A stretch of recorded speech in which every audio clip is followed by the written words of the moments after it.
Vous avez mal à l'épaule? C'est une articulation complexe et il y a plusieurs causes possibles. Bursite, tendinite, capsulite, syndrome d'accrochage de la coiffe des rotateurs, syndrome du conflit antérieur et plusieurs autres blessures ou pathologies. Dans les prochaines minutes, on va comprendre son fonctionnement, on va découvrir où se cachent les dangers qui méritent votre attention et à travers ça, on va mettre en lumière des solutions.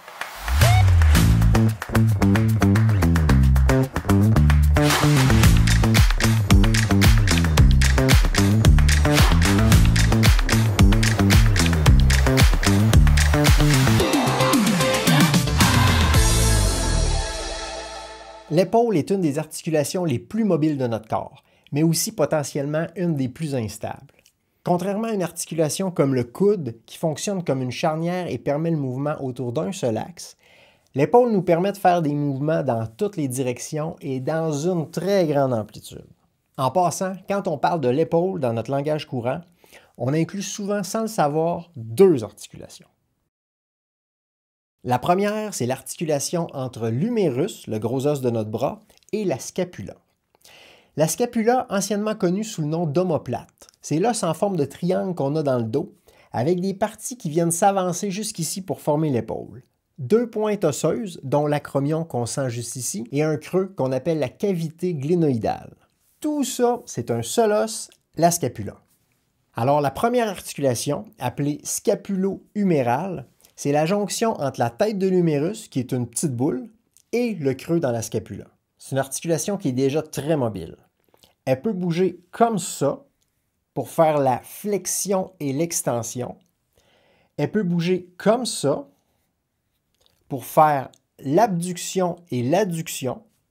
Et elle peut aussi bouger comme ça pour faire la rotation interne et externe. C'est un travail d'ingénierie assez impressionnant.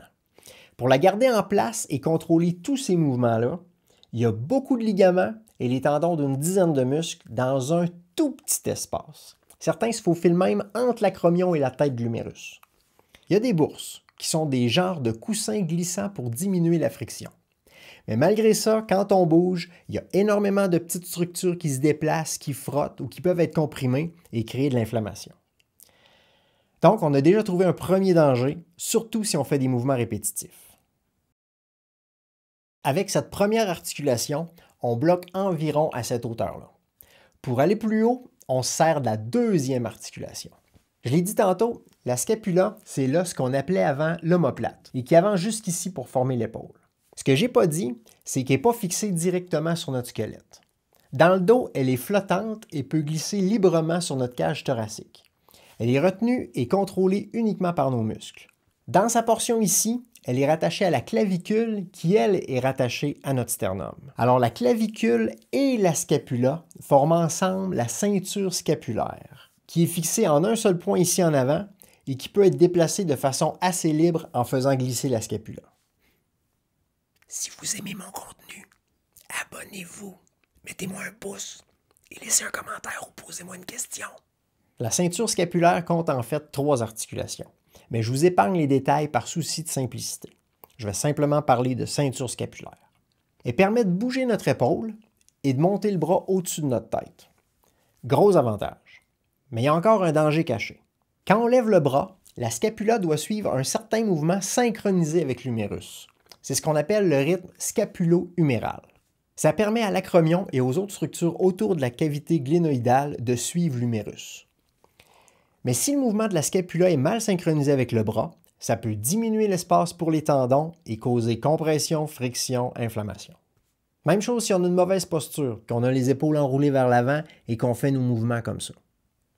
Un autre danger caché vient d'une bosse sur l'humérus qui s'appelle le tubercule majeur. Quand on élève le bras, si on est en rotation interne, c'est-à-dire que le pouce est vers le bas, le tubercule est aligné de manière à réduire encore plus l'espace sous l'acromion et augmente le risque de friction et de compression.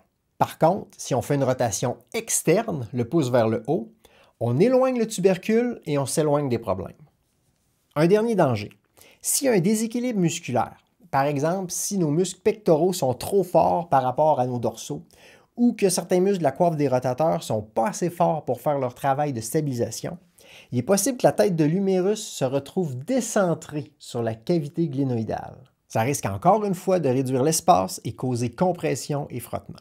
À chaque fois qu'on parle de frottement ou de compression, on risque de parler d'inflammation, de douleur et même éventuellement de blessure. En termes médicaux, l'inflammation, ça se termine en IT. Une bursite, tendinite ou capsulite, c'est l'inflammation d'une bourse, d'un tendon ou d'une capsule, l'enveloppe d'une articulation. Pour mieux visualiser tout ça avec un exemple concret, le syndrome d'accrochage de la coiffe des rotateurs, et pour connaître les solutions, cliquez juste ici. Sinon, cliquez ici pour découvrir comment vous et vos proches pouvez éviter l'Alzheimer. Ou encore, si on vient de se rencontrer, cliquez ici pour découvrir la chaîne.